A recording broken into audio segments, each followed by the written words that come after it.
If you have the ability to lead, I believe we have an obligation to bring our full selves to the world. If I'm afraid to step up and lead, there's no way that I can bring something new to the system. This is your moment. This is your time. This is your liberation. Open your mind.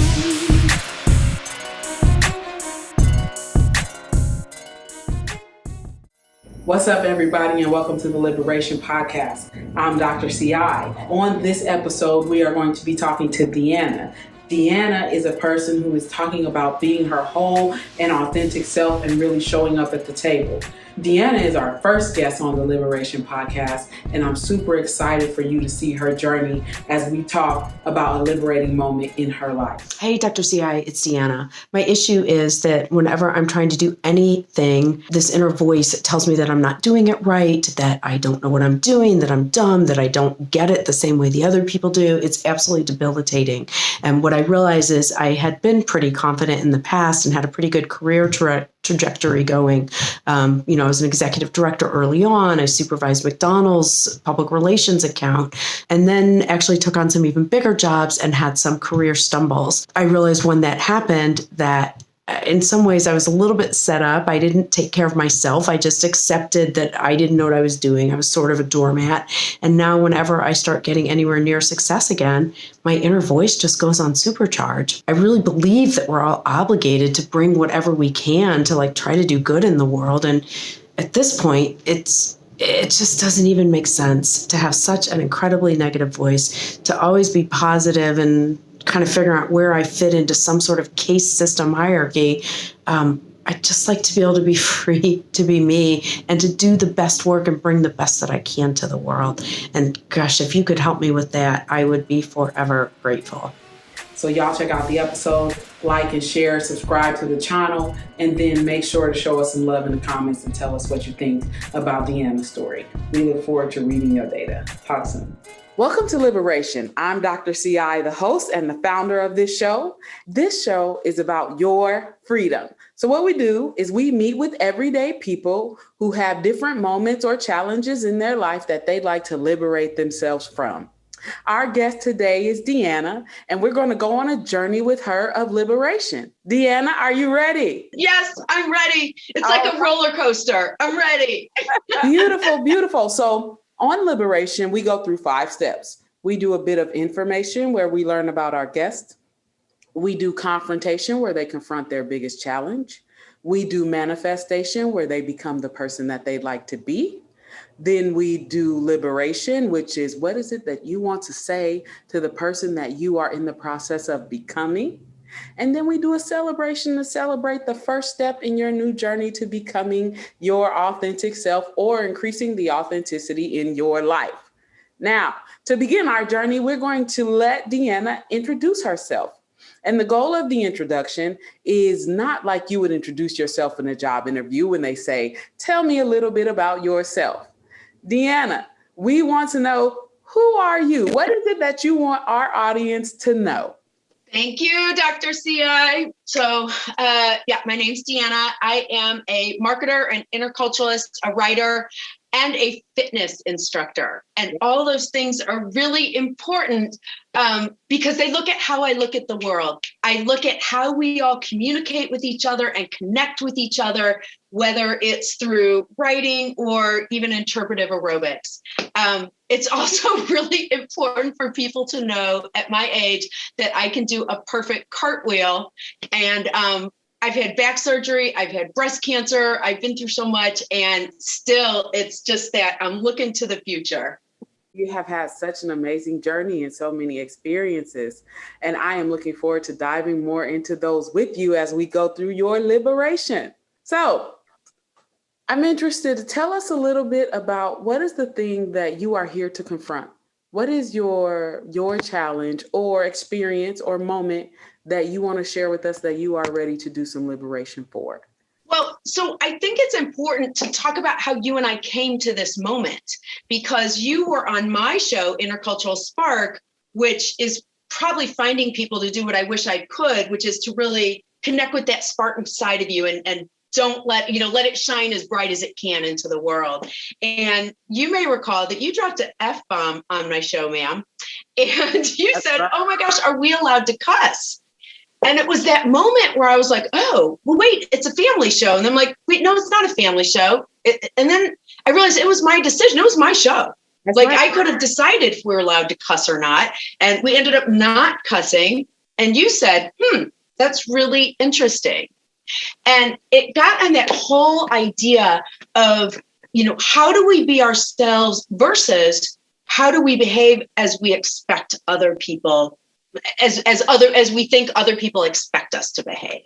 That's right. And I really believe I was a middle sister in a family, love my family, a little bit of dysfunction going on. And, it was the type of thing where I never spoke up because everyone else had such powerful voices that if I wanted to be heard, I said, I'm out. I'm going to go do my own thing. So I'm very good at going out and doing my own thing. And yet to be really powerful in the world, you need to be collaborative. And if you have the ability to lead, I believe we have an obligation to bring our full selves to the world. And if I'm afraid to step up and lead, if I'm always looking to where I fit within the system, there's no way that I can bring something new to the system. And that's where I want to be. That's right. And that's so powerful. I remember that first conversation. And for those of you that this is our first episode, so I'm going to tune you into the fact that Deanna is really the reason I thought about this show, because I think that part of our journey, especially as femme identities in corporate America or in any job, even in family, like what you said, Deanna. And I am a fan of the fact that every family has a little bit of dysfunction and we need to admit that happens, right? But it was like this moment of understanding that, what does it mean to be authentic? And I think that we even had a brief conversation on your show about how often, even when that happens, we get punished, right? Like if and when we break the rules of the status quo or corporate culture that is professionalism, we can be punished to a point where we might lose a job, we get a demotion, we don't get the responsibilities that are within our role. And it's just something that I think a lot of femme and marginalized identities face. And so it was really like this moment for me, this aha moment of saying, what does it really look like to create a space for people to liberate and come into their authentic selves and be who they are without punishment and or retaliation? And I think that even in this show, there can still be a bit of worry when people come on to think about what does that look like? And I'm very mindful about telling people, don't be in a space where you're going to be punished for bringing your authentic self. Because I also want to be clear when people talk about whole self versus authentic self, nobody has to bring their whole self to work. There's some things that you do at home behind closed doors that you just wouldn't do at work. And it's not about professionalism, it's about privacy, right? And so, but we want to be clear that what does it mean to be your authentic self and not face any kind of barriers because you are authentic, as long as that's not creating harm for someone else. And so when we had that moment where I cursed on your show and I was like, oh, I want to be mindful of the fact that if cursing is triggering someone or anyone in your audience, I want to be mindful and not do that. But I also know that that's a part of my everyday fucking language, right? And so I think about shit like that all the time when I am navigating spaces, whether it's a podcast, a job interview, being a speaker on someone's panel. It's like, what are your rules and which ones am I willing to adhere to and which ones am I willing to break? Right.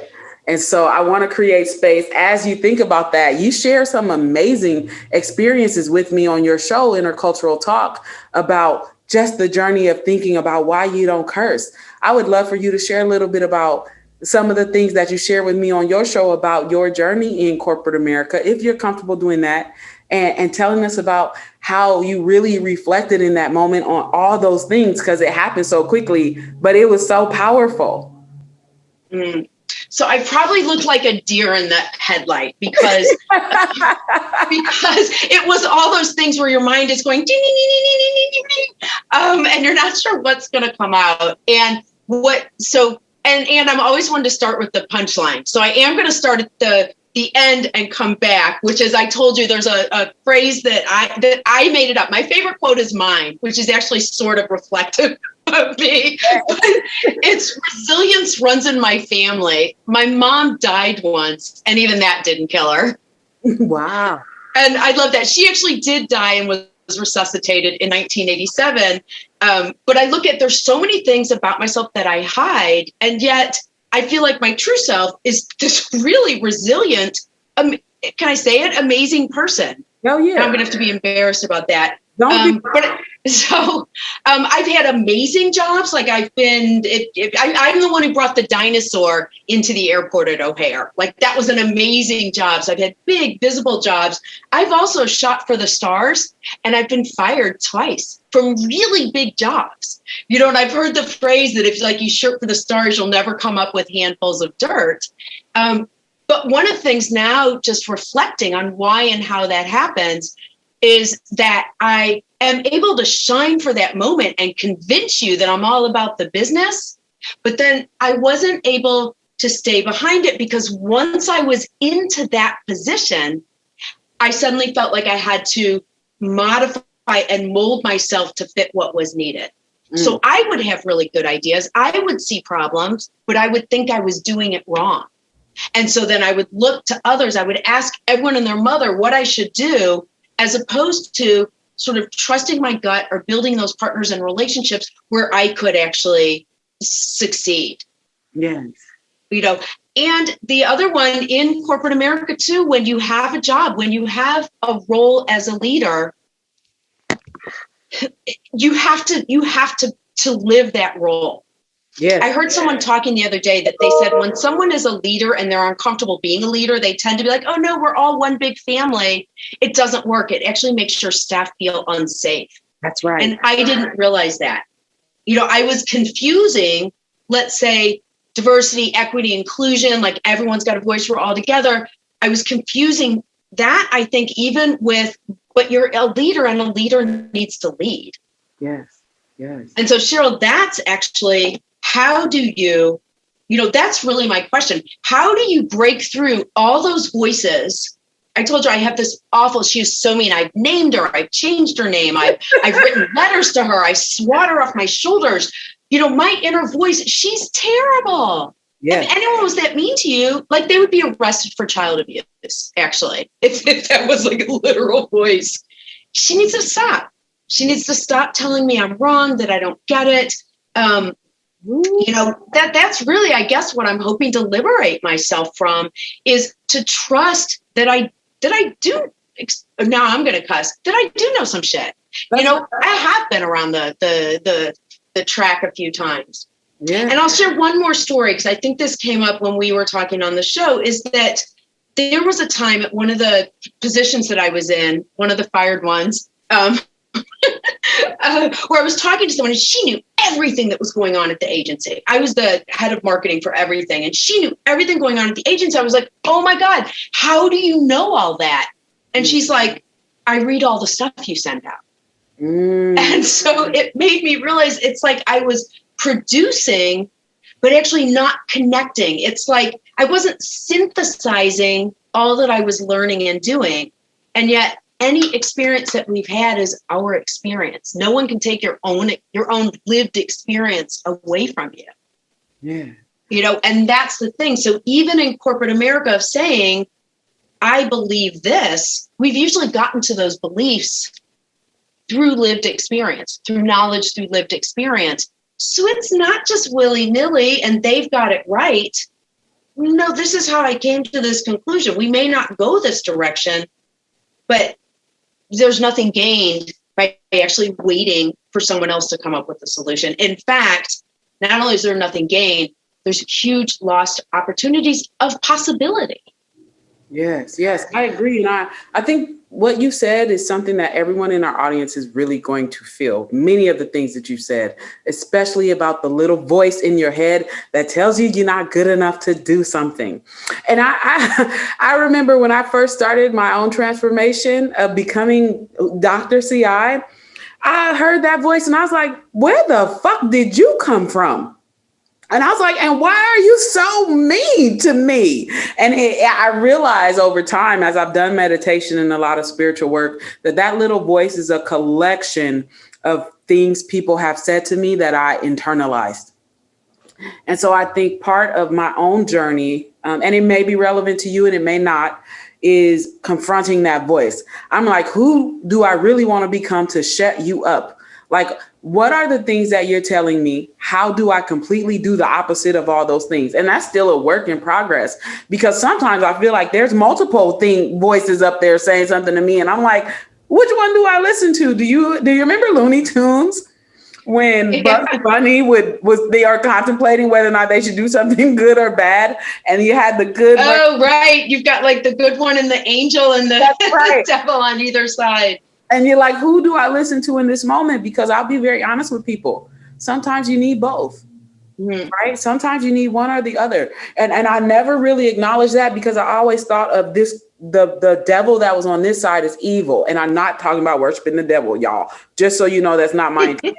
But I'm saying that there's something about the meanness and the bitterness that makes you stronger, that when you hear it and you confront it and you start to listen to it, it somehow builds courage and bravery within you. And so if there's always light and there's no dark, then you walk through the world not really appreciating what it means to enjoy the light. But you have to find a way to confront this part of you, this dark side of you on that polarity that allows you to be free, right? In our introduction, I told you the show is about freedom. And there's this polarity that we exist on for human beings of what it means to have light and to have dark. And I think we spend so much time just trying to find one side and not appreciating the other for what it brings to us. Mm-hmm. And so I really think that that's powerful, that you're like, I do know some shit, right? I like look in the mirror sometimes, and I've said that to that little voice, like, I do know what I'm doing. Shut the fuck up. Right. You know, I think too, if you don't mind if I share this, is I was even thinking, because that's the first time I've actually said out loud that I was fired, because that to me was like the ultimate embarrassment. And yet I'm really happy where I am now. And you get one, you know what I mean? You can't, one step goes in front of the other. Like, you are where you are when you are, you know, that's what it is. But what's interesting is buying into the narrative of what that means, that is only a failure. That is only a failure. That narrative says you're not good. And yet I realized in both instances, in one, you know, it was an organization that was like $750,000 in debt, which I didn't know when I started, and stayed for the year, turned them around, did great PR for the whole year so that nobody really knew. I think what bothered me the most is that I was sort of a doormat, and at the end and said, okay, I'm going to go, and not even claiming all the good things that happens there, you know? Yeah. And even in the other case, just a transition. They were a client actually for years after that. So, you know, actually I get fired well, I guess, you know, trying to like, I'm not going to leave. It's funny. It's like, I couldn't step up to the plate while I was there. But then if you told me like, oh, you need to go, I'm like, oh no, I am not leaving. I'm not leaving something. Actually, it's interesting, Cheryl. I'm not leaving something that people can trash on. And that was so important. And yet I didn't buy that either. I left them the good stuff and kept the trash with me in terms of how I felt about it. That's really interesting. I never looked at it that way. And interesting. That journey that you shared about feeling like a doormat and being like, okay, I'm gonna just leave. Like, and I'm leaving you with all the good stuff, and I'm taking all the trauma and the harm with me because I've done all these things for your company and I feel like I've been undervalued. So it's time for me to go. I think that that's a journey that many people, especially women and femme identities, go through at work, and underrepresented populations as well. I think that it was so powerful that you said that to me, because every job that I've ever left, I always look back and be like, I can't believe that I let them do that to me. And it's part of the reason that I became the CEO of my own company, is because I was like, I'm never, ever going to want to feel that way again. Right. And so even with clients now, in my approach, if I start to feel in my gut like I felt at that time, it's time for that client to go. Right. And so I think that is just so beautiful that you said that. I want to create space for the confrontation again about it. You stated the challenge. So before we move into manifestation, is there anything directly that you want to talk about regarding the challenge that you're here to confront that you haven't said yet? Think about it as if you were writing a letter to your past self. What would you say? I'm actually embarrassed. Look at me even looking down in my body language. I'm embarrassed. Here's what I'm embarrassed about. And I'm embarrassed to say this on film because it feels really ego-based. I don't know how not to be ego-based. This moment is about you. Come talk to me. I don't know why that I have a fear of being. Okay, here's what I'm afraid of. I'm afraid of being fully me in the word that's on my tongue. This is why I feel so embarrassed. Is the word is beautiful. And I know this is something with me because I'm getting all emotional. I'm afraid. I feel like of the sisters, I was always like the fat one, or, the comparative thing. I was never the pretty one, and it seems so silly. It's not that I want to be pretty. Actually, here's the part that I'm embarrassed to say. It's that, God, wait, are you filming? Yeah. It's that I actually am fully beautiful. Right. And I'm afraid to manifest in that world because it was always considered, it was like the person who was conceited. Like if you say, you know what, I'm beautiful, I have a beautiful heart, all these different things, it was considered conceited, and it was something that was shallow and you weren't supposed to even say or do. And I think sometimes I'm afraid of being fully engaging because I know, and we talked about, when do I get my full engaging, hilarious personality? It's when I teach aerobics. My class, I crack jokes. They love my jokes. Who could love it? I get to dance disco and crack jokes, and people adore it. Adore feels like a funny word, but sometimes I feel like when you fully engage, like you don't know what's going to come back at you. And so I think sometimes I hold back because I can't control how other people are going to respond. That's right. And that's a little bit fearful. So I'm sitting here saying, I want to be full there. I want to be fully me. I want to be big. I want to be loud. Honestly, I want to be loud. I want to do things that are big and visual. But I want to be able to do that. Yes. Trust myself and not pre-think how other people are going to react. I think that's fucking amazing. And I think that you touched on something that I really want our viewers to hear and reflect on. And it's the polarity of confidence versus cockiness. Because I think that we often, especially as women and film identities, I always go back to film marginalized identities, y'all, because I am a DEI expert, diversity, equity, inclusion expert. And you know what's funny, Deanna, is I used to not call myself an expert because I was worried about what people would say when I said that. But I have been doing diversity, equity, and inclusion work for 21 plus years. And I own 2 companies that specialize in it, that do badass work. And it took a really long time to call myself an expert. And when you think about cockiness versus confidence, I think as underrepresented populations, we often struggle to navigate that as well, because it's like we're never taught to fully embrace our gifts. And even history, when it shows us often in oppressive lights, right? It shows us like the women's liberation movement, and even through the spaces of empowerment, there can be a sense of marginalizing us. And so I love that you say, like, I am beautiful. I want to always be that person. I want to be loud. I'm happy when I teach aerobics, because I think that when you find your authentic self, the thing that lets you know that you are who you are is joy, right? And experiencing joy. And so to see you go through that in this space and share with us is like an also aha moment for me, as it will be for many people. And I mean, even as you call out the things that you're like, I'm embarrassed. Look at my body language change. Look at my head lower. That's your awareness increasing, right? Because we all do that.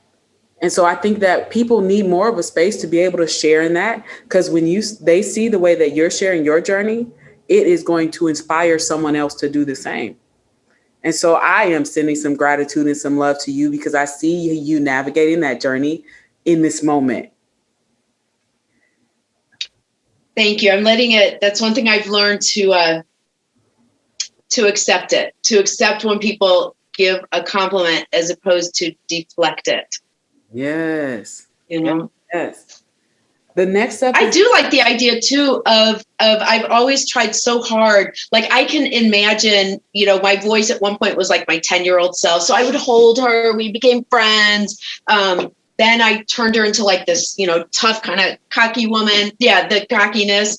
And then she was so cocky, she wouldn't pay attention to me at all. And then I love this idea of, if you've got the mean voice, I just love that image of having the voice of kindness. What would love do? I do want to say, let me touch on this very quickly. Okay. I want people to understand the difference between cockiness and confidence.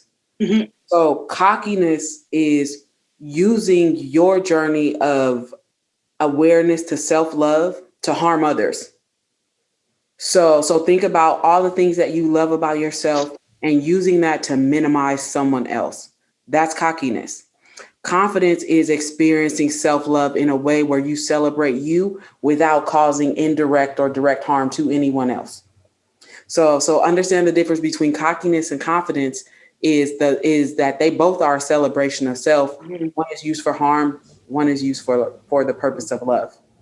What's fantastic about that is particularly like in DEI work or just even in actually relating to other people, that often you say to yourself, it's not about me. Like when something happens, most often it's actually not about you. It's really what that other person's experience is. And what you're saying in this case is it's not about them. Yeah. I like that distinction, that it's more just what are you manifesting? And manifest, I do 3 words each year. When I start the year, I always pick 3 years to sort of guide me. And when you and I connected, I love this. So my words this year were POV, POV, point of view, to conscientiously work on articulating what my point of view is, as opposed to waiting to see what everyone else says. What does my gut say, I think. The second word was manifest. Who do I manifest that I want to be? But the third word was magic. And so when you called and you said, hey, I'm doing the show Liberation, where you're going to be able to better articulate your POV and manifest who you should really be, I was like, oh, if that ain't magic, I don't know what is. Come through, universe. If you don't believe in the universe or you're not religious, this is still a moment where things come together for a purpose, right? Mm-hmm. So I want to acknowledge it all, whether you're spiritual. Wait, was it? the snaps, honey. And speaking of manifestation, now this is your moment to look yourself in the eye, in the camera, and say who it is that you want to become. And then you're going to transform into that person. So it's kind of like manifestation / transformation, which I didn't even think about until this moment. But look in this camera and say to us and to you, who is it that you want to manifest? Actually, in some ways, I want to manifest me. I want to manifest the person. I believe that me, if you're really talking between us girls, us women, us, me and myself, whoever it's between, me is actually pretty cool. Me is not bad. I would like to manifest myself with confidence and know that, it's the idea of the universe working through you, knowing that my intentions are good. I may stumble, but to not be afraid to bring myself fully to the world and follow that where that goes. And there may be obligations for me, but there could also be so much magic and spectacular good by just being fully me and not being afraid to hide, to say my opinions. Yes. Even if I get them wrong, wrong in this, I'm babbling, of course I am, but this is my point, to say things that are bold and brave, not worrying if people are going to look at you and be like, wait, what did she say? Oh, you did it wrong. Oh, you're this, you're that. To just bring it out and to have that freedom then to manifest and to work through whatever obstacles there could be. Yeah. Now, tell me who me is. When you say, I want to be me, if this audience never met you, who are you? You started it when you were talking about confrontation. You did a little bit of it. You talked about you're an aerobics instructor. You're loud. You're these things. Tell me more.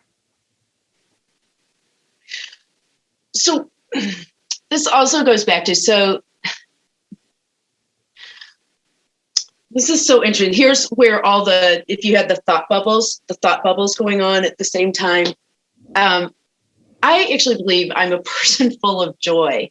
I tend to see, well, like I said, when I look at, back surgery, breast cancer, fire, this, that, and I'm like, and I'm so happy, but that is who I am.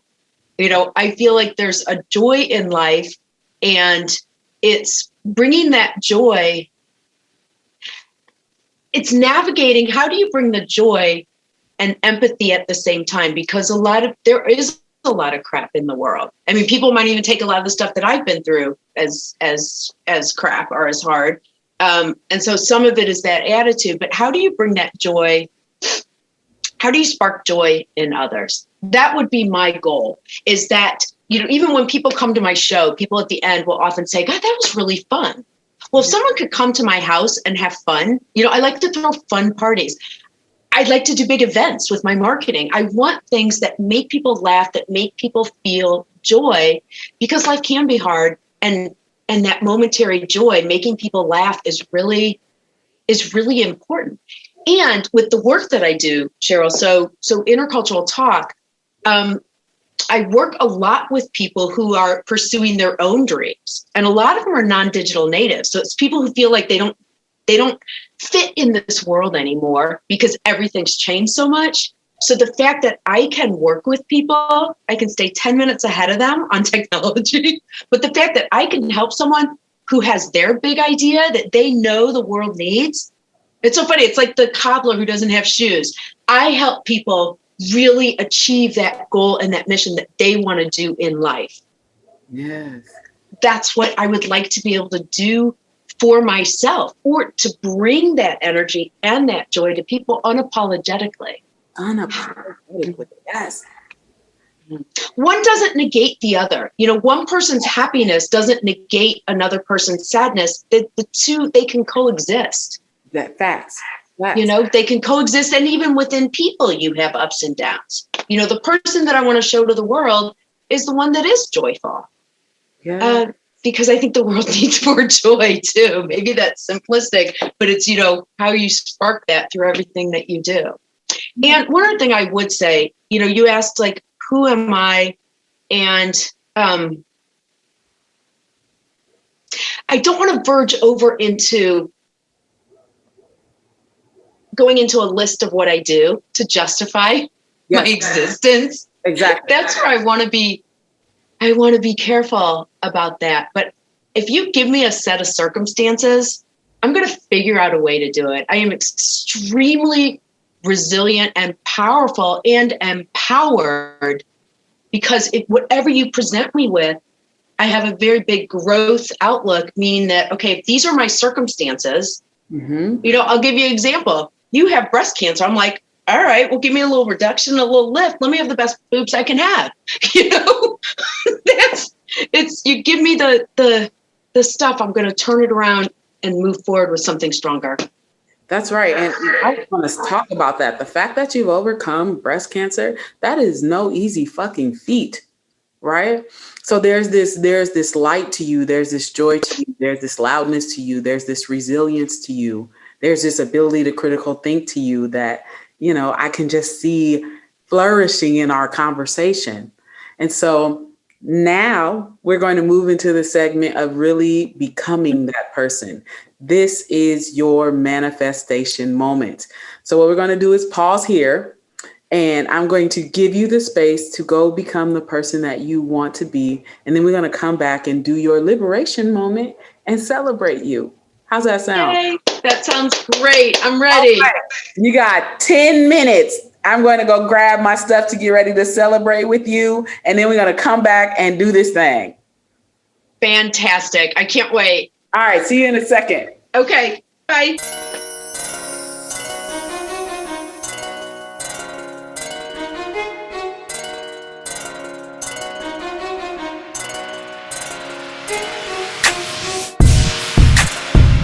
Okay. Yes. Come on, beautiful dress. Yes, work.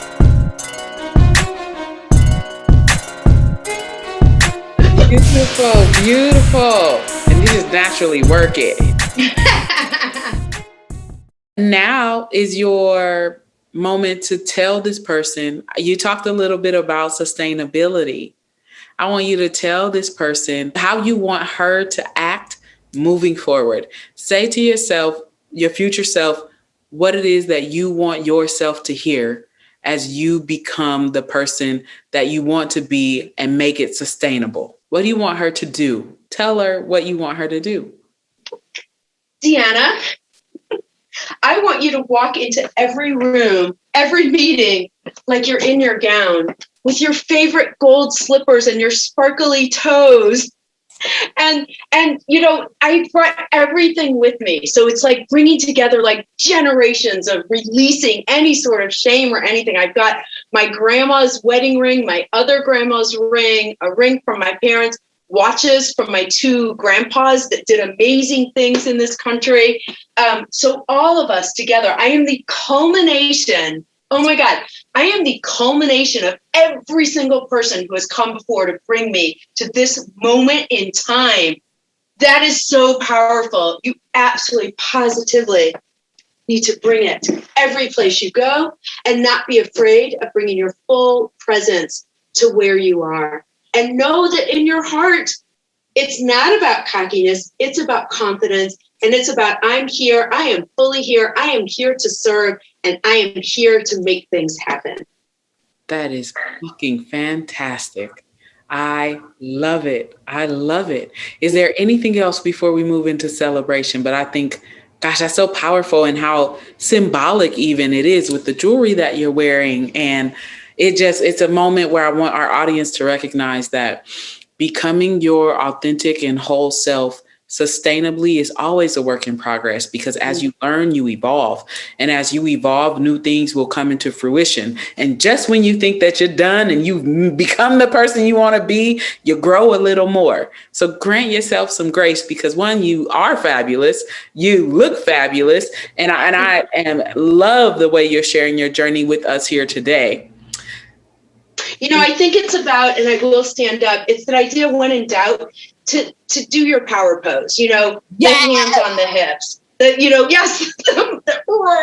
muscles, the power pose, you know, to not be afraid to be fully present and fully yourself in the moment. And I think even getting up and doing that sometimes, if I'm feeling like things are uncomfortable or I'm not sure how they feel, maybe just standing up and saying, let me get my power pose. You know, let me come in and say again, I'm sorry, what?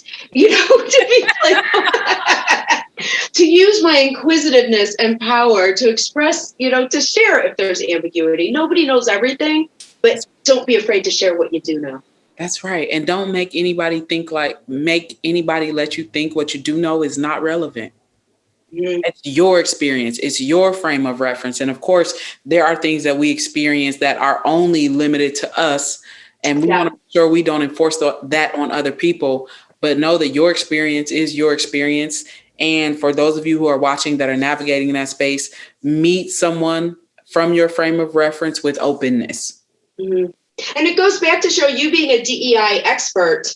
You know, when we look in DEI, it's the idea of this is my experience. Let me share my experience. I'd love to know more about your experience. Yeah. And so it could even be knowing that in embracing myself to acknowledge that that's me. And I'd love to hear more what you think. How did you come to that idea? Here's how I came to my ideas, as opposed to, which we're leaving behind, my idea must be wrong because we don't agree. No, here's mine. Here's how I came to it. I'd love to know what you think. You know, that's how people grow and become curious and build change together. That's right. That's right. And now it's time to celebrate you. Hey! Oh, Part of our show, when we celebrate, is after someone liberates themselves and shares their experiences. We celebrate in any way, shape, or form that you want to celebrate. And so what Deanna has picked is a toast, honey. We're going to do a toast to celebrate her liberation in this moment. I got my mimosa ready because it's during the day. So I was like, if I'm going to sip on some champagne, I'm going to put some orange juice in it because it's a breakfast drink, y'all. Wait, we're not telling anyone what time we're filming, are we? No. I did say in the morning, though, but y'all know if you want to have a sip in the morning, and it's not harming you, go ahead and enjoy that. But I think what's important when you look at details of stuff, do you see that it matches? My champagne matches my shoes. That's what we talk about being authentic and having every little part build towards something spectacular. Right. All right. Ooh, pop it. And you did that so effortlessly. Yes, ma'am. So if y'all are watching and you with us, go ahead and grab a drink, get you something to celebrate liberation in the moment, and join us and celebrate with us. Cheers, love. Cheers. I like the old school commercials. Now, to close it off, what's the one lesson that you want people to take away from your liberation? What is one thing that you hope that they learn?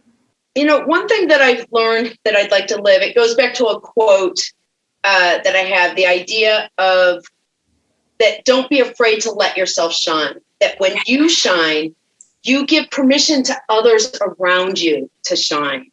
And that's what's really important, is that you're shining, you're being fabulous, doesn't diminish anybody else. And if people let you believe that, it's because they want to be more like you. That's right. Or they're mad that they're not you. They're mad that they're not. Or just that, and what you can say in that moment is, you know what? Your power is yours too. There's nothing stopping you from grabbing your own power. That's in you. Right. Yes. Without taking away from mine. Mm-hmm. Yes. So beautiful. Well, I hope you all learned a lesson. I hope that you enjoyed the show. There will be more to come. Thank you for sharing your liberation with us, Deanna. I'm so grateful to you. I'm so grateful to you. Thank you to you. This was absolutely fabulous. I really loved it. Can I do one more twirl? Yes, twirl. Twirl us out. Twirl us out. And y'all, I'm Dr. CI. Thank y'all for tuning in. Make sure to like and follow our channel because we're going to be bringing you more liberating moments. Have a great day. This is your moment.